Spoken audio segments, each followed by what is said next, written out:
Merci Odo, merci Olivier Dalloglio, merci de nous avoir fait remonter en Ligue 1. Les amis, je voulais faire cette petite vidéo spéciale dédiée au passage éclair d'Olivier Dalloglio à la tête de l'AS Saint-Etienne.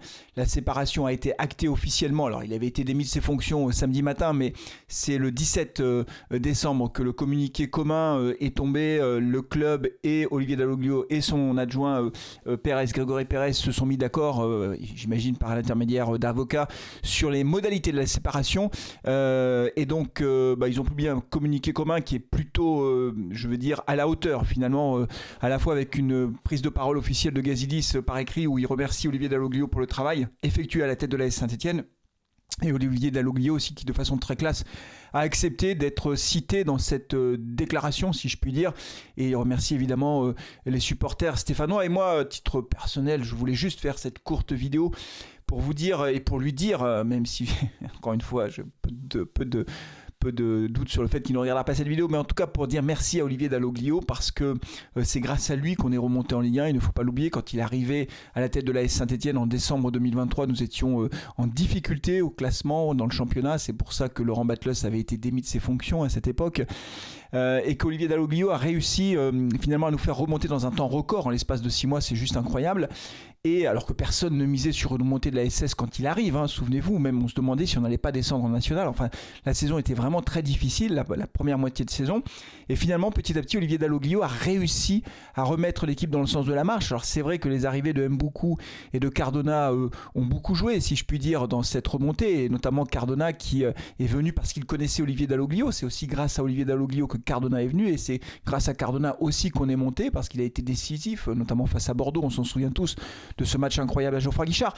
Mais au final, c'est bien Olivier Dalloglio qui est le grand artisan, avec son adjoint, de cette remontée en Ligue 1 qu'on n'attendait pas ou qu'on espérait plus ou qu'on n'attendait pas pour l'année, le championnat 2023-2024. Alors c'est vrai que ça s'est déroulé à l'issue des barrages dans le temps additionnel, c'était vraiment au bout du bout. Quel scénario incroyable, ce match face à Metz, ce but d'Ibrahima Ouadji qui nous remet à 2-2 alors qu'on avait gagné le match aller 2-1, nous fait basculer dans un autre monde. Franchement, on s'en souviendra tous. On n'a pas tant de souvenirs que ça, de souvenirs de temps aussi forts en fait. Parce que nous, les supporters stéphanois, il faut quand même reconnaître que depuis des décennies, c'est quand même plutôt la soupe à la grimace que le champagne. On fait rarement sauter les bouchons de champagne en regardant l'équipe.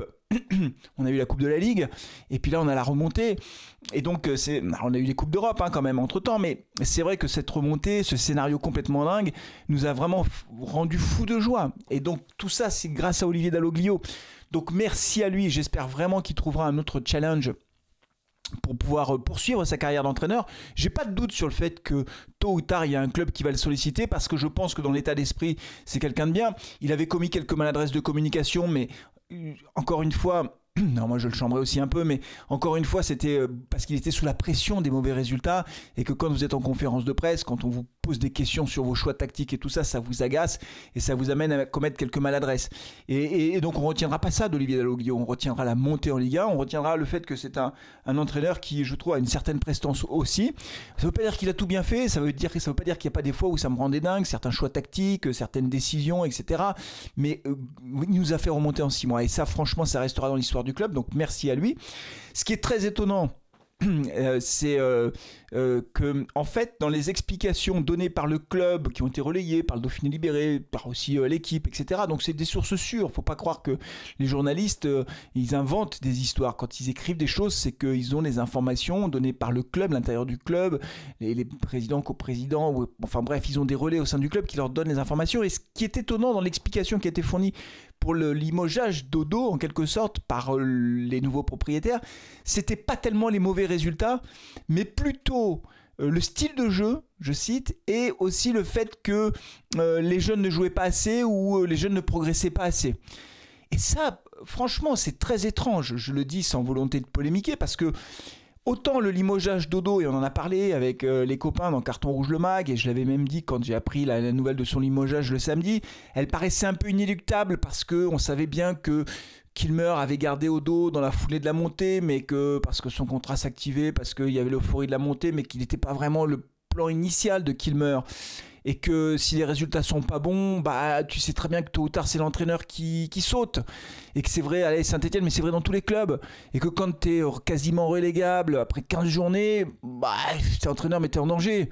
L'entraîneur de Montpellier, il a été changé, bon, et donc c'était inéluctable, mais inéluctable de par les résultats. Et ben non, en fait, les résultats, non, c'est pas tellement ça. Et c'est plutôt le style de jeu et les jeunes qui progressent pas assez vite. Alors là, c'est très surprenant. Franchement, c'est très surprenant. Autant pour les résultats, je peux comprendre, mais alors pour le reste... bon, je vais pas aller au-delà dans cette vidéo parce que sinon je serai trop long et j'irai sur un autre terrain que j'aurai l'occasion d'aborder, je pense, quand on aura le nom définitif de l'entraîneur de l'AS Saint-Etienne. Alors pour l'instant, au moment où j'enregistre cette vidéo, non, il n'a toujours pas signé. Évidemment, je parle de Erik Horneland, qui est l'entraîneur du SK Bram, qui est donc norvégien, dont le nom circule. Il semblerait que ce soit lui qui tienne la corde aujourd'hui, que tout est quasiment réglé, qu'il y a quelques détails à régler, que ce sera le prochain entraîneur de l'AS Saint-Etienne. Je ne vais pas en parler, parce que d'abord il n'a pas signé, et puis que ça fera l'objet d'une autre vidéo, mais il y aura beaucoup de choses à dire, évidemment. On ne lui fera pas de procès d'intention a priori. Voilà, je ne le connais pas, donc quand je ne connais pas, je ne peux pas dire c'est bien ou c'est pas bien, je ne le connais pas. Bon, bref, mais il y aura quand même beaucoup de choses à dire sur ce choix, si c'est ce choix, bien sûr. C'est pour ça que je vais attendre un peu, mais dès qu'il sera désigné, évidemment, je ferai une vidéo dessus, et puis ça me permettra aussi d'enchaîner sur les perspectives de l'AS Saint-Etienne d'ici la fin de saison. On se retrouvera bien sûr pour l'avant-match, pour le match de Coupe de France face à Marseille.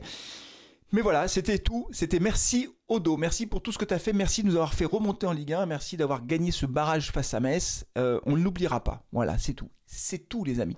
Merci beaucoup d'avoir suivi cette courte vidéo. Je vous dis à très bientôt. Prenez soin de vous, de vos proches. Et allez les Verts. Ciao.